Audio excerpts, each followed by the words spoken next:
जय। बोलो वैष्णो देवी मैया की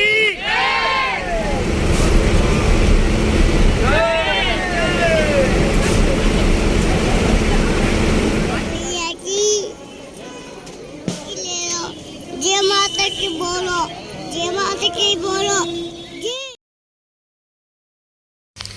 नमस्कार मित्रों, मैं आपका अपना कवि चेतन नितिन खरे कवि सम्मेलन इंडिया यूट्यूब चैनल पर आपका स्वागत करता हूं।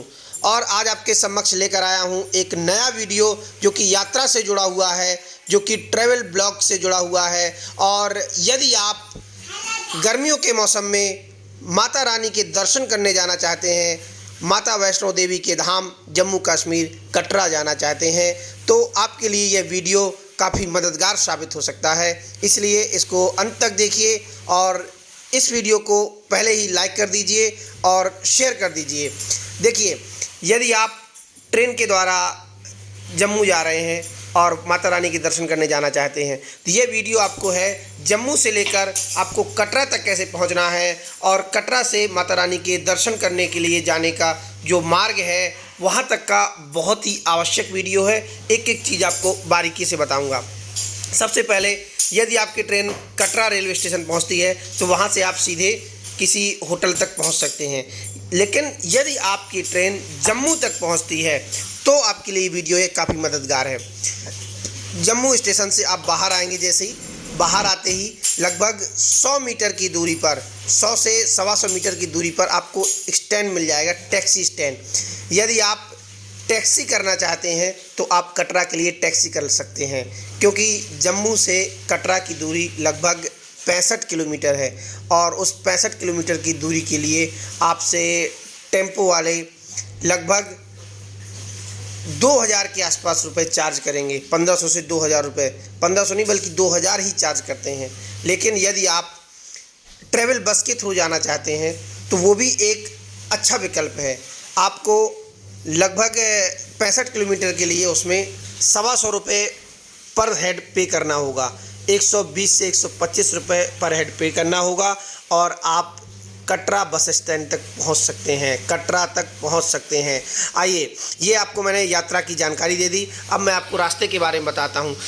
पहले जो आपने एक शहर देखा था वो जम्मू शहर था। जम्मू शहर से हम लोग जैसे आगे बढ़ रहे थे तो वो जम्मू शहर था। अब ये जो रास्ता है, ये जम्मू शहर के आगे जो रास्ता कटरा यानी माता वैष्णो के धाम की तरफ जाता है, ये वो रास्ता है। चलिए, रास्ता का आप आनंद लीजिए और अपने सफ़र का आनंद लीजिए, यात्रा का आनंद लीजिए। और मैं आपको उस कहानी तक ले चलता हूँ जिसकी वजह से, जिस मान्यता की वजह से आप माता वैष्णो देवी के दर्शन करने के लिए जाते हैं, जिसकी वजह से आज हर एक भक्त के मन में एक मुराद रहती है कि वह किसी तरह कम से कम एक बार माता रानी के दर्शन अवश्य पाले। तो चलिए, आपको मैं वो पौराणिक कहानी भी बताता हूँ और आप यात्रा का आनंद लेते रहिए। और तब तक मैं जो है आगे वीडियो के कुछ मिनट में आपको वो कहानी बता देता हूँ और उस जानकारी को अब तक पहुँचाता हूँ। ये जो माता वैष्णो देवी का धाम है, ये त्रिकूट पर्वत पर स्थित है। त्रिकूट पर्वत जम्मू का एक बहुत विशाल पर्वत है और वहाँ पर स्थित है ये धाम। और इसमें एक बहुत विशाल गुफा है, एक भव्य गुफा है। और इस गुफा में जब आप मंदिर के अंदर जाएंगे तो आपको 3 पिंडी मिलेंगी। वो 3 पिंडी क्या हैं? वो 3 पिंडी दरअसल देवी सरस्वती, देवी लक्ष्मी और देवी काली का स्वरूप है। और इन्हीं पिंडियों के दर्शन करने के लिए आप गुफा में जाते हैं, आप माता वैष्णो के धाम जाते हैं। और माता वैष्णो यहाँ अदृश्य रूप में मौजूद हैं, फिर भी यह स्थान वैष्णो देवी का तीर्थ स्थान कहलाता है और वहाँ जो भी मान्यता मानी जाती है वह पूरी होती है। इसके पीछे की कहानी आपको मैं बता देता हूँ। और ये कहानी हो सकता है कि आपने कहीं ना सुनी हो, लेकिन बहुत पौराणिक कहानी है और इसकी वजह से ही माता वैष्णो देवी का धाम माँ वैष्णो देवी धाम कहलाता है। इस संदर्भ में एक जो कथा है वह त्रेता युग से जुड़ी हुई है। त्रेता युग में भगवान विष्णु के अंश जब भगवान राम का जन्म होता है, जब भगवान राम वनवास का काल पूरा कर रहे होते हैं, जब माँ सीता का हरण हो जाता है, तब वह जब रामेश्वरम के तट पर पहुँचते हैं तो रामेश्वरम के तट पर एक कन्या वहाँ तपस्या कर रही होती है और उस कन्या की उम्र 9 वर्ष की होती है। और उन्हें जब पता चलता है कि भगवान विष्णु ने अवतार लिया है राम के रूप में, तो वह जाके किसी तरह रामेश्वरम के तट पर जाकर तपस्या करने लगती हैं और भगवान राम माँ सीता को ढूंढते हुए रामेश्वरम तक पहुँचते हैं। सीताहरण के बाद की कहानी है। वहाँ पर उनकी मुलाकात त्रिकुटा नामक कन्या से होती है। यहाँ ही भगवान राम और त्रिकुटा की पहली मुलाकात हुई। देवी त्रिकुटा ने राम को पति के रूप में प्राप्त करने की अपनी इच्छा प्रकट की, लेकिन भगवान राम ने कहा कि मैंने इस अवतार में एक पत्नी व्रत रहने का वचन लिया है और मेरा विवाह सीता के साथ संपन्न हो चुका है, मैं दोबारा विवाह नहीं कर सकता हूँ। लेकिन उन्होंने एक वचन देवी त्रिकुटा को अवश्य दिया। उन्होंने कहा कि लंका से वापस लौटते समय मैं एक बार तुम्हें दर्शन जरूर दूंगा, यदि तुम मुझे पहचान लोगी तो वार्ता होगी, अन्यथा आगे की बात होगी। और वास्तव में जब भगवान राम लंका से लौटे वापस, तो वह माता वैष्णो के देवी के धाम उस पर्वत में पहुँचे, त्रिकूट पर्वत में पहुँचे, लेकिन देवी त्रिकुटा ने भगवान राम को पहचान नहीं पाया। भगवान राम ने ऐसी वहाँ पर माया कर दी कि जिससे वह उन्हें पहचान नहीं सकीं। लेकिन तभी देवी त्रिकुटा के दुख को दूर करने के लिए भगवान राम ने कहा कि देवी, आप त्रिकूट पर्वत पर किसी एक दिव्य गुफा में विराजमान रहिए और तीनों महाशक्तियाँ, महासरस्वती, महालक्ष्मी, महाकाली के रूप में आप विराजमान रहिए। और भगवान राम ने आगे कहा कि जब कलयुग में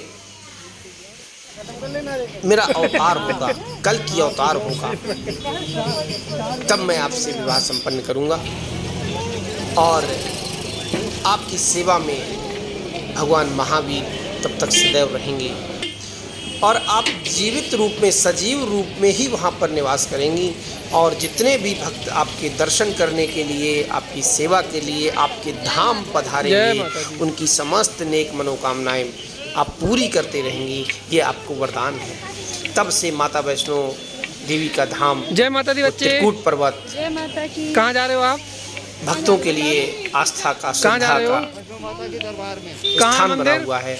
और आप जब कभी वहाँ जाते हैं तो आप ये कहानी अवश्य याद रखिए। आइए अब आपको आगे की यात्रा के बारे में जानकारी देता हूँ। इस कहानी के साथ साथ ही हमारी जो कटरा तक की यात्रा है, जम्मू से कटरा तक की, वो पूरी हो गई है। और आगे देखिए, हमने कटरा में एक होटल लिया, वहाँ पर कुछ देर रुके और कुछ घंटे आराम करने के बाद आगे के लिए यात्रा शुरू कर दी। और ये आप देख सकते हैं कि अब हम लोग परिक्रमा मार्ग में आ चुके हैं और बिल्कुल यहाँ जो ये मंदिर का स्वरूप दिख रहा है, ये परिक्रमा का प्रवेश द्वार है। उसके पहले एक महत्वपूर्ण बात आपको याद दिलाना चाहूँगा कि जब आप कटरा पहुंच जाएं तो कटरा पहुंचते साथ ही आप वहां पर टूरिस्ट काउंटर होगा, वहां पर जाकर रजिस्ट्रेशन ज़रूर करवा लें और यात्रा पर्ची ज़रूर ले लें। यात्रा पर्ची लेने से आपको एंट्री मिल पाएगी, अन्यथा की स्थिति में बिना यात्रा पर्ची के किसी को भी एंट्री नहीं मिलती है, वहां प्रवेश नहीं मिलता है। और देखिए आगे देख रहे हैं आप नन्हा बच्चा, तो यदि आपके साथ बच्चे हैं तो आप उनके लिए, बच्चों के लिए एक गाड़ी ले सकते हैं जिसमें बैठा के उनको आप आसानी से ऊपर तक ले जा सकते हैं। और यदि आप साथ में किसी व्यक्ति को भी ले जाना चाहते हैं तो उसका चार्ज 500 रुपये होता है। 500 रुपये में आपको वह ऊपर अर्धकुमारी तक ले जाएगा। अर्धकुमारी के बाद आपको दूसरा करना पड़ेगा, वहाँ से आपको जो है माता दरबार से आपको अगर भैरवनाथ तक के लिए किसी को ले जाना है तो वो दूसरे व्यक्ति को हायर करना पड़ेगा। और इस तरह से आप जो है टुकड़ों में यात्रा कर सकते हैं। ये देखिए यात्रा के अंदर हम लोग प्रवेश कर चुके हैं परिक्रमा मार्ग में और चढ़ाई के लिए ऊपर जा रहे हैं। पहला पड़ाव जो होगा वह प्रवेश द्वार से लेकर अर्धकुमारी तक का है, जो लेकिन इसके बारे में यात्रा शुरू करने की पूरी जानकारी मैं आपको अगले वीडियो में दूंगा। और इस वीडियो में सिर्फ आपको जम्मू से लेकर कटरा तक की ज़्यादातर जानकारी दी गई है। माता वैष्णो देवी के धाम के बारे में जानकारी दी है। माता वैष्णो देवी का धाम क्यों माँ वैष्णो देवी का धाम बना, इसकी जानकारी दी है और आपको कटरा तक पहुँचा दिया है। वहाँ पर आप आराम कीजिए कुछ देर के लिए और वहाँ पर आप किसी भी ऐसे होटल को लीजिए जो परिक्रमा मार्ग से जो माता वैष्णो देवी का जो धाम है वहाँ से कुछ नज़दीक हो, ताकि वहाँ से आप वॉकिंग करते हुए पैदल ही पहुँच जाएं परिक्रमा मार्ग में और